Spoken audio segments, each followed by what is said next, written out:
Bonjour à tous. Bonjour. Donc, je suis Anne-Laure Taponnier, je suis DRH et Innovation sociale chez Garance. Pour celles et ceux qui ne nous connaissent pas, donc Garance, on est une mutuelle avec un acteur vraiment majeur de l'épargne retraite et on offre une offre vraiment globale d'assurance de personnes, tout ce qui est retraite, prévoyance et épargne. Donc, notre siège est sur Paris, dans Paris 9e, et nous avons des commerciaux sur toute la France qui sont itinérants. C'est vous qui faites défiler les slides. Oui, vous me donnez le go, Alors, Laure. allez-y, Donc, vous je pouvez y aller. déroule. Merci. Donc, en fait, Garance, donc dès 2012, en fait, on s'est engagé dans une démarche vraiment de qualité EFQM. C'est toute une démarche d'amélioration continue qui est orientée client et qui est vraiment basée sur les bonnes pratiques et sur les résultats, et qui est une démarche d'amélioration continue en permanence. On regarde finalement les bonnes pratiques, ce qu'on fait de bien, ce qui se fait de bien ailleurs, qu'on peut essayer de mettre en pratique et qui peut nous apporter de la performance. Et si ça marche chez nous, on y va, enfin, on perdure dans ces bonnes pratiques. Si ça ne marche pas, on passe à d'autres bonnes pratiques. Donc ça, c'est vraiment une démarche qui est très souple et en même temps qui nous permet vraiment de progresser. Et c'est dans ce cadre-là qu'en juillet 2017, on a décidé de se lancer dans le label Lucie. Donc on a été labellisé en juillet 2017, ce qui a vraiment permis de structurer notre démarche. Et en novembre 2020, là, on vient de nouveau d'être labellisé. On a renouvelé notre label pour 3 ans. Donc très vite, on s'est orienté dans cette démarche RSE avec une politique RSE, et cette politique RSE, elle est vraiment ancrée dans notre stratégie. Vous pouvez passer à la slide suivante. Tout à l'heure, vous disiez que finalement, il fallait vraiment insuffler la RSE dans l'entreprise, dans tous ces process, etc. C'est vraiment ce qui est fait chez Garance. Chez Garance, déjà notre raison d'être, c'est d'être partenaire de l'économie de proximité, engagée, solidaire, responsable. Donc là, déjà, cette raison d'être, elle fait résonner nos valeurs. Quand vous voyez nos valeurs sur la gauche, des valeurs qu'on a définies l'année dernière, qui sont l'engagement, la confiance, la transparence et l'indépendance. Tout à l'heure, vous parliez de confiance, notamment au niveau du management. Chez nous, la confiance, c'est vraiment important et on travaille dessus, que ce soit la confiance vis-à-vis de nos adhérents, vis-à-vis de nos salariés. Ça, c'est vraiment une valeur qui est forte et qui est mise en avant. Et on a un de nos enjeux dans notre plan stratégique, dans notre stratégie à horizon 2025, c'est de transformer le collectif Garance en atout numéro 1 de l'entreprise, et donc d'avoir une performance collective. Quand on parle de collective, c'est vraiment qu'on avance tous ensemble, que ce soit avec nos salariés, avec nos élus, vraiment tout l'écosystème Garance. Alors, tout à l'heure, on parlait de fait de RSE dans toute l'entreprise, de toutes les bonnes pratiques RH qui pouvaient exister, qui sont importantes pour pouvoir évoluer, pouvoir progresser, pouvoir engager les salariés. Donc, nous, on travaille vraiment sur tout ce qui est lié aux conditions et à l'environnement de travail, tout ce qui est lié au dispositif de protection de santé des salariés, autour de la communication, qui est un levier qui est vraiment important. L'écoute, la communication, parce que on voit très souvent que, et on en fait partie, on est en train de progresser aussi au fur et à mesure, c'est dans ce sens-là qu'on avance, que de communiquer, d'échanger, de donner les informations aux salariés, ça permet également de donner plus de sens et de les engager, de les impliquer davantage. Le développement des compétences, comme dont vous parliez tout à l'heure, qui est vraiment important. Et un gros zoom, là, on va en parler, on en avait parlé tout à l'heure, et là, on va en parler de ce qu'on est amené à mettre en place chez Garance sur tout ce qui est en faveur de la diversité, la mixité et l'égalité. Alors, différents sujets, justement, par rapport à ces valeurs, tous ces engagements. Déjà, ce qu'il faut voir chez Garance, c'est qu'on a pris un certain nombre d'engagements à travers des accords d'entreprise, notamment un accord sur l'égalité professionnelle, on a un accord sur la diversité, on a un accord également sur les travailleurs handicapés. Et à travers ces accords, on a pris un certain nombre d'engagements. Donc là, je ne vous ai pas repris tous les engagements, j'en ai pris quelques-uns. Et sur ces engagements, tout à l'heure, vous parliez de métiers qui avaient des filières qui étaient genrées. Alors, chez nous, il y a des métiers où on a plus particulièrement des hommes, ou des métiers où on a plus particulièrement des femmes. Et là, on s'est engagé pour ces métiers-là, où on a un taux de féminisation ou de masculinisation qui est égal ou supérieur aux 3/4 de l'effectif, de déployer toutes les ressources nécessaires pour présenter aux managers un nombre identique de candidats et de candidates. Quand on passe par un cabinet de recrutement, on leur demande pour tous les postes à ce que des candidats, un nombre égal de candidats des deux sexes nous soient présentés. On a eu, je vous donne un dernier exemple en date, puisqu'on a recruté notre directrice générale en début d'année. On avait lancé le recrutement en juillet 2019. Et donc, on avait demandé au cabinet de nous sélectionner, de nous présenter 2 candidates et 2 candidats en shortlist, ce qu'il a fait.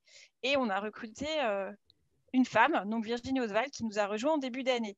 Tout à l'heure, quand je vous parlais de la masculinisation ou de la féminisation des emplois, on a un centre de gestion des comptes. Alors, c'est bien connu, c'est très souvent féminin. Donc, chez nous, on avait quasiment que des femmes. Entre 31 décembre 2018, on avait 88% de femmes et 12% d'hommes. En fait, on n'avait qu'un seul homme. On a eu un recrutement effectué en 2019. On s'est vraiment attaché pour pouvoir présenter des candidats des deux sexes au manager, et on a recruté un homme. Donc, on a masculinisé un petit peu, certes, mais voilà, quand il y a des recrutements, on essaye de faire en sorte de pouvoir atteindre un meilleur équilibre.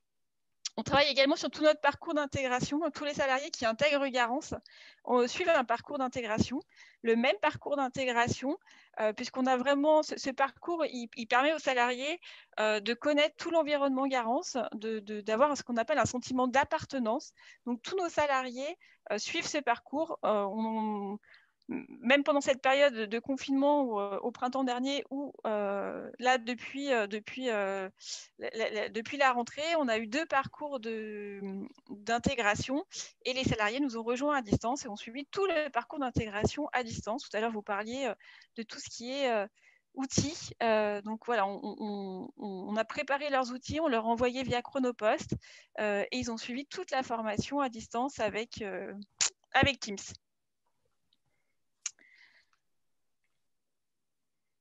Alors ensuite, on attache également de l'importance aux formations. Alors aux formations pour le développement des compétences, il y a plusieurs choses. Il y a pour développer les compétences, pour apprendre des nouveaux métiers, mais également pour s'adapter à un poste quand les postes évoluent.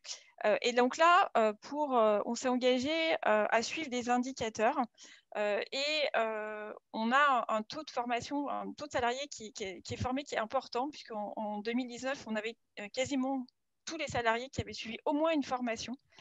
Et on regarde également toutes les personnes qui reviennent, alors les salariés qui reviennent d'un congé maternité, d'un congé d'adoption parentale, etc., qu'elles puissent resuivre des formations pour se remettre progressivement dans leur poste. Donc, quand on a des personnes, on a eu récemment une maman qui a pris, qui, suite à son congé maternité, par exemple, avait pris un congé parental de 3 ans. Lorsqu'elle a réintégré Garance, elle s'est intégrée dans le parcours d'intégration avec les autres salariés pour voilà, reprendre ses marques, voir tout ce qui avait évolué en 3 ans, parce que c'est sûr qu'il se passe beaucoup de choses dans une entreprise en 3 ans. Donc ça, c'est un point qui est important. Ensuite, tout ce qui... alors tout à l'heure également, j'entendais quand vous parliez de tout ce qui pouvait être lié aux stéréotypes ou aux discriminations, etc. Donc nous, en fait, on a mené des actions pour sensibiliser les salariés, notamment sur les atouts de la mixité. Alors déjà, il y a 2 années de suite, alors cette année, on ne l'a pas fait, mais 2018-2019, on avait organisé une journée de la reconnaissance des garantiennes, où en fait Garance remerciait les femmes pour leur engagement au quotidien. Mais au-delà de ça, c'est pas simplement, voilà, c'est pas uniquement je valorise les femmes et je mets que les femmes en avant, c'était également pour expliquer, pour sensibiliser sur la mixité et sensibiliser aux stéréotypes. Donc en fait, ça s'est fait sous forme théâtrale. Donc là, il y avait tous les salariés du siège, plus des référents terrain, les managers terrain qui étaient présents. Ça s'est fait sous forme théâtrale et avec la participation des salariés. Et là, c'était vraiment, les thématiques, c'était vraiment autour de questions, par exemple, pourquoi la féminisation tarde à s'imposer dans les entreprises? En quoi les comportements des hommes et des femmes sont parfois différents? Et donc, pourquoi parfois ils ne se comprennent pas ou ils n'agissent pas de la même manière? En quoi la mixité, elle est-elle un atout à tous les niveaux hiérarchiques? Que peut-on faire pour continuer de développer la présence des femmes? Donc tout ça, il y a eu, voilà, il y a eu des sketchs, il y a eu des participations de salariés, il y a eu des échanges assez poussés qui ont permis de faire prendre conscience, même parfois d'un comportement qu'un homme ou une femme, hein, parce que les clichés peuvent être des deux côtés, ne comprennent pas ou n'ont pas conscience qui peuvent choquer l'autre. Voilà, ça a été mis en scène pour bien comprendre. Ensuite, la slide suivante, tout ce qui est relatif également aux travailleurs handicapés. Donc, comme je vous disais tout à l'heure, effectivement, on a également un accord sur les travailleurs handicapés pour où on met en avant le fait qu'ils accèdent à un emploi. Il y a une égalité des chances d'accéder à un emploi et une fois que l'intégration dans l'entreprise est réussie, à conserver cet emploi. Donc, nous également, on a mis en place un certain nombre d'actions en faveur soit du recrutement, soit du bien-être de nos travailleurs handicapés au sein de l'entreprise. Donc déjà, chaque année, il y a un bilan de concordance qui est réalisé entre le manager et le salarié reconnu travailleur handicapé pour voir si son poste son poste correspond bien à ce qu'il est en mesure de réaliser et de voir également l'aménagement de son poste. Parce qu'en fonction du handicap, voilà, il y a des mesures qui peuvent être prises. Hein. Par exemple, on a eu 3 salariés avant même, qu'on ait un accord d'entreprise sur le télétravail ou avant même cette période de confinement, à qui on avait aménagé les modes de travail, les modes d'organisation du travail et qui faisaient en partie leur activité en télétravail pour une plus grande réussite et un plus grand confort de leur côté. On octroie également une aide financière pour faciliter l'achat d'appareillage qui sont nécessités par le handicap ou alors pour des soins qui sont coûteux et qui ne sont pas forcément pris en charge par la sécurité sociale et par la complémentaire santé.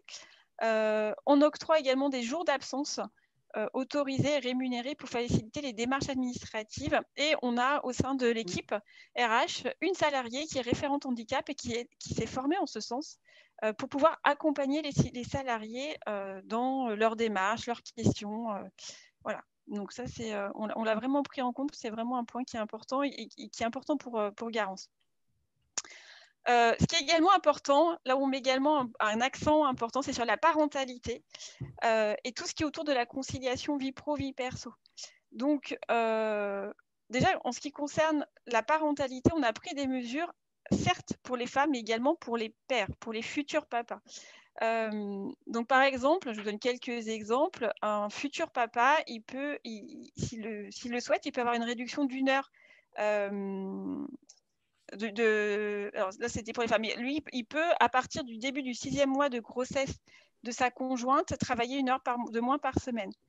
Les femmes enceintes ont 1 heure par jour en moins au début du 4e mois, du début du 4e mois de grossesse. On a allongé le congé paternité en 2018, hein, donc déjà avant qu'on en parle. On en parle plus précisément, puisqu'à partir d'1 an d'ancienneté, les salariés peuvent prendre un congé paternité de 20 jours, quel que soit le nombre d'enfants. Et là, on est en train d'avancer dans des négociations pour allonger encore ce congé paternité et le passer à 30 jours à partir de 2021. Pardon. De même qu'on est en train d'étudier la possibilité de travailler avec un réseau pour offrir des places en crèche à nos salariés. Donc là, on n'a encore pas communiqué dessus, c'est en avant-première. On est en train d'étudier toutes ces questions-là parce que la parentalité, pour nous, c'est vraiment un sujet qui est important. Et pourquoi tous ces sujets sont importants? Parce qu'on part vraiment du principe qu'un salarié qui est bien dans l'entreprise, un salarié qui se sent bien, qui a des bonnes conditions de travail, qui a une bonne qualité de vie au travail, est plus performant et s'engage également plus engagé au quotidien. Donc voilà, toute notre politique RH est vraiment basée sur ce principe-là et donc plus performant, plus engagé pour nos clients également derrière.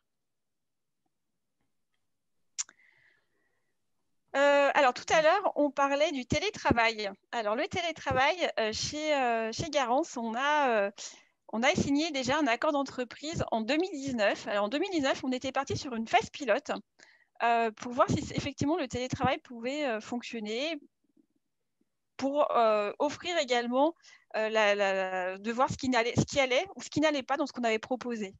Et donc, on a lancé une phase pilote de juin à décembre 2019. Je vous avoue qu'en décembre 2019, finalement, on est allé encore un peu plus loin en dehors de cet accord, parce qu'il y avait la période de grève de transport. Et donc, pour faciliter aussi le quotidien de nos salariés, même ceux qui ne rentraient pas dans la phase pilote, on leur a offert la possibilité de faire quelques jours de télétravail, d'organiser quelques jours de télétravail.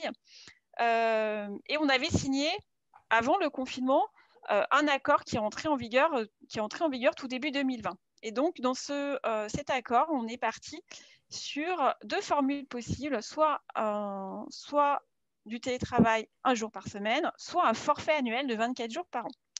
Le 16 mars, tout le monde a été en télétravail quand il y a eu le confinement. Donc là, tout le monde était prêt. Et ça a été un vrai avantage d'avoir eu cette période phase pilote, d'avoir signé cet accord finalement qui est rentré ensuite en vigueur tout début de l'année. On a été très rapide, très réactif et très agile. Et tout le monde a effectué ses missions en télétravail, alors que ce soit nos salariés du siège ou que ce soit nos salariés du terrain, puisque le terrain n'ont pas forcément dans le cadre de notre accord télétravail parce qu'ils se rendent chez les clients, ils sont itinérants. Par contre, lors du confinement, voilà, tout le monde a réalisé ses missions de télétravail, ce qui est de nouveau le cas aujourd'hui, depuis les dernières annonces du gouvernement. Et donc, on est de nouveau tous en télétravail, que ce soit les salariés du siège ou nos commerciaux terrain en province.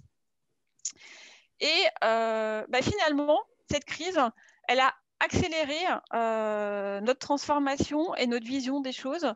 Et du coup, dès juillet 2020, on a signé un avenant à notre accord télétravail qui existait pour proposer 3 formules aux salariés, soit 3 jours de télétravail par semaine, soit 10 jours par mois, soit 100 jours par an. Alors, bien sûr, ça sera en dehors de cette situation, cette crise sanitaire particulière, mais là, on a un accord qui est signé en ce sens et qui laisse une grande souplesse aux salariés qui le souhaitent. Alors, tout à l'heure, vous parliez de tout ce qui est environnement de travail, effectivement, sur cette période télétravail. Alors, c'est vrai que faire du télétravail à 100%, ce n'est pas évident. C'était pas dans les habitudes. Ça a été pendant une période qui était particulière, et c'est encore vrai aujourd'hui parce qu'il y a des restrictions pour sortir. En mars, c'était encore plus compliqué parce qu'il y avait les enfants au domicile, etc. Donc, voilà, c'était aussi dans des conditions qui étaient très particulières. Mais pour mobiliser et garder nos salariés engagés, on a lancé un dispositif qui s'appelle des salariés mobilisés et engagés aux côtés de nos clients. En fait, pour nos clients, on s'est mobilisé et on a lancé tout un dispositif de Garance à vos côtés qui continue aujourd'hui, qui continue de vivre aujourd'hui avec une plateforme pour accompagner nos clients. Et on a fait la même chose pour nos salariés. Et donc, dans ce cadre-là, on leur a proposé dans la journée, alors à distance, grâce à Teams, des activités sportives, des activités culinaires. On a des séances d'ostéopathie. Alors, en fait, ce qu'il faut savoir, c'est que la plupart des activités ont été animées par des salariés eux-mêmes qui soit ont des passions, soit exerçaient ce métier-là avant de nous rejoindre. Par exemple, on a un commercial qui était ostéopathe dans une vie antérieure, qui nous a rejoints et donc qui s'est porté volontaire pour animer des sessions sur comment bien se tenir à son poste de travail pour ne pas avoir mal au dos, quels exercices faire dans la journée, etc. On a également des séances de sophrologie où là, on travaille avec une sophrologue extérieure. On a également mis en place tout un dispositif de formation qu'on a appelé 1 heure pour favoriser la montée en compétences. Et on a proposé également des animations pour les enfants. On a des enfants de salariés qui se sont proposés pour donner des cours de cuisine. Alors, des cours de cuisine, réaliser un gâteau ou des choses comme ça aux enfants d'autres salariés. On a fait des jeux concours, des jeux dessins où on a des salariés où les enfants des salariés ont dessiné leurs parents en télétravail. Et tout ça, on l'a animé sur notre site de com interne. Voilà, sur lesquels on communique beaucoup auprès de nos salariés. Et du coup, ça, vous voyez, en fait, là, j'avais pris les chiffres juste du 23 mars au 31 mai. On avait eu 536 participations, donc on a eu beaucoup de participation sur ces périodes-là. Ce qu'il faut savoir également, c'est qu'à la suite du confinement, alors au mois de juin, on a fait une enquête auprès de nos salariés pour avoir leur retour. Et vraiment, tout ce qui est lié au télétravail et aux mesures qui ont été mises en place d'accompagnement sur cette période, ce sont des points qui ont été demandés. Et c'est aussi dans ce sens-là qu'on a signé un nouvel accord d'entreprise pour que ça perdure. L'avantage, alors le faire à distance, on ne voit pas les gens de la même façon, certes, on n'est pas ensemble pour toutes ces activités, on n'est pas ensemble physiquement, ensemble. Par contre, ça a un avantage pour nous qui avons des salariés sur toute la France, c'est que les salariés peuvent se retrouver et peuvent assister à ces activités où qu'ils se trouvent. Donc, du coup, ça leur a permis également de se retrouver sur des activités complètement sur des sujets sur lesquels finalement ils n'ont pas l'habitude de se rencontrer. Donc, ça a été très positif. Tout ce qui est également autour de tout ce qui est alors bien-être, la prise en main de la santé, on en a parlé dans le cadre du confinement, mais il n'y a pas eu que le confinement. Tout ce qui est faciliter la vie au quotidien également. Et ça, c'est un dispositif qu'on a engagé depuis de nombreuses années et qui s'est un peu transformé, j'allais dire, pendant cette période de confinement. On a également un comité bien-être, puisque dans l'idée, ce n'est pas uniquement la direction ou la direction RH qui décide et qui se dit tiens, cette année, on va proposer ça.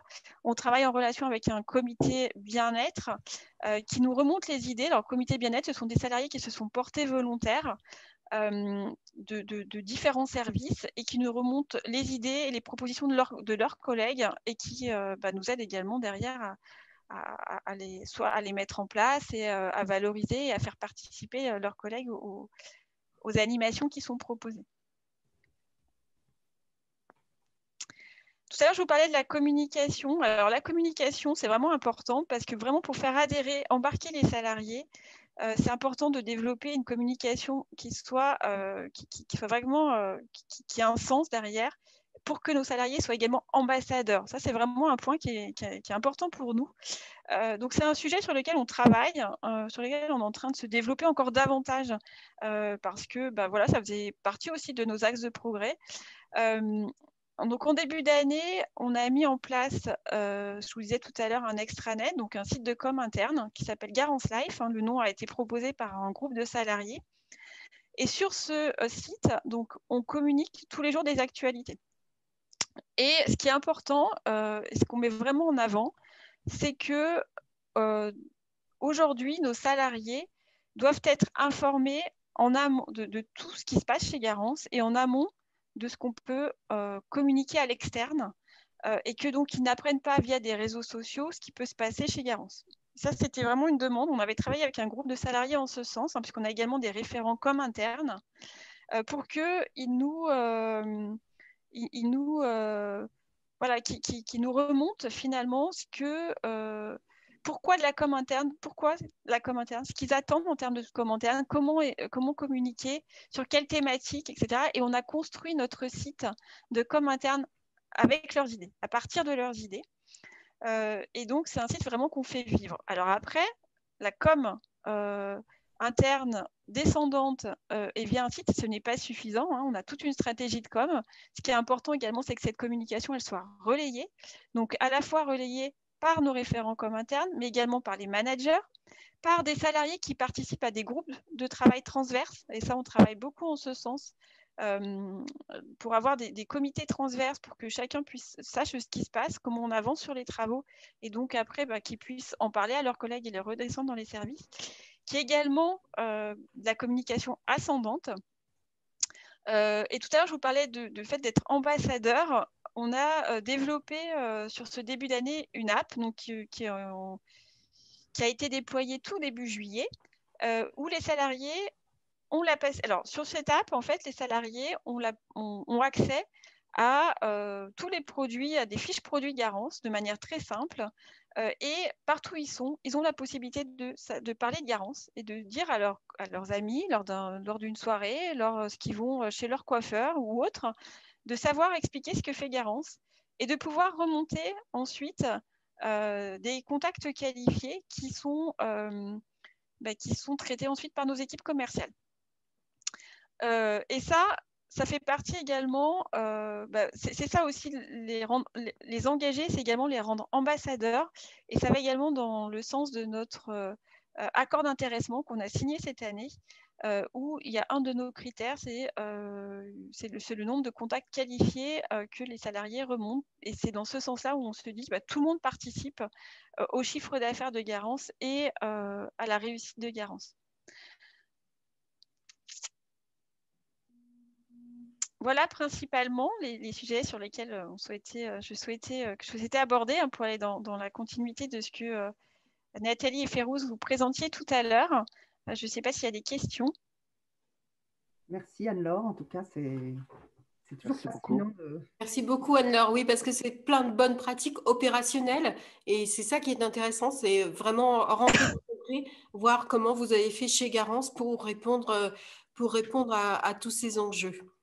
Et je rajouterais que moi, j'avais été particulièrement impressionnée quand j'avais interrogé les personnes du centre d'appel dont vous avez parlé tout à l'heure, où effectivement, sur le fait de monter en compétences, et cette personne m'avait dit que ce qui lui plaisait particulièrement, c'est qu'on lui proposait toujours des nouveaux challenges, mais en lui demandant si elle se sentait capable de le faire ou pas, et si elle voulait juste tester l'approche, c'était tout à fait possible. On lui disait, bon, tu essayes, et puis si ça ne va pas, on fait autrement, mais en tout cas, tu vois si tu peux le faire, et si tu peux le faire, on pourra continuer. Et cette approche-là, ça lui avait beaucoup plu, alors qu'au départ, elle se disait, je ne me sens pas forcément de le faire, mais finalement, elle est montée en compétence grâce à cette approche intéressante et vraiment humaine. Voilà. Oui, c'est vrai que on a construit toute notre stratégie autour de l'humain. Et je disais tout à l'heure, un de nos enjeux, c'est vraiment tout ce qui est performance collective.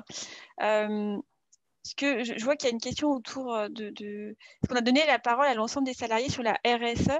Alors, en fait, sur la RSE, oui, on a déjà échangé avec nos salariés sur la RSE, mais tout à l'heure, je vous parlais des valeurs de Garance pour aller aussi au-delà. Et par rapport aux valeurs de Garance, on a fait l'année dernière des groupes de travail. En fait, on a fait, autour de la créativité, c'est-à-dire qu'on a fait des groupes de salariés et qui ont représenté sous forme de fresques ce qu'ils, eux, mettaient derrière les valeurs de Garance. Et ça, c'est un exercice qui a bien plu et qui a vraiment porté ses fruits parce que ce sont eux-mêmes qui se sont appropriés, qui ont défini finalement ce qu'il y avait derrière ces valeurs. Et c'est vrai que les groupes de travail, pour nous, sont vraiment importants. Tout à l'heure, vous parliez d'espaces de coworking quand vous parliez de télétravail. Alors, c'est vrai que nous, c'est un sujet sur lequel on est en train de travailler, sur la possibilité d'offrir des espaces de coworking à nos salariés. Alors, encore plus à nos salariés du terrain.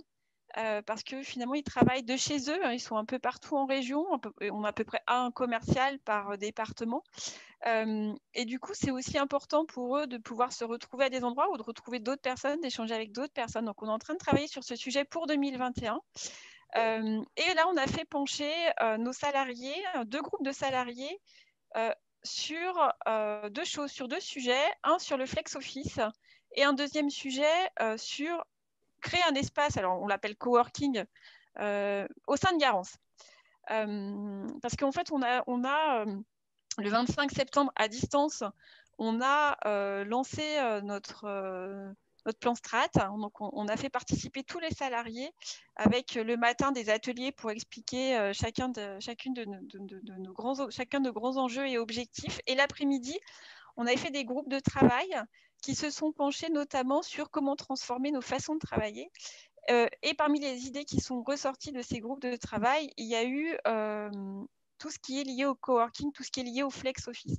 Et donc, du coup, les salariés qui se sont portés volontaires sont en train de travailler ensemble. Et ils ont jusqu'au 4 décembre pour nous faire des propositions qu'on pourrait mettre en place pour favoriser le flex office au sein de l'entreprise. Et on a des espaces qu'on a gardés chez Garance vides volontairement là actuellement pour qu'ils nous en proposent pour en faire des salles, on va dire, conviviales où tout le monde peut se retrouver facilement et travailler dans un autre esprit.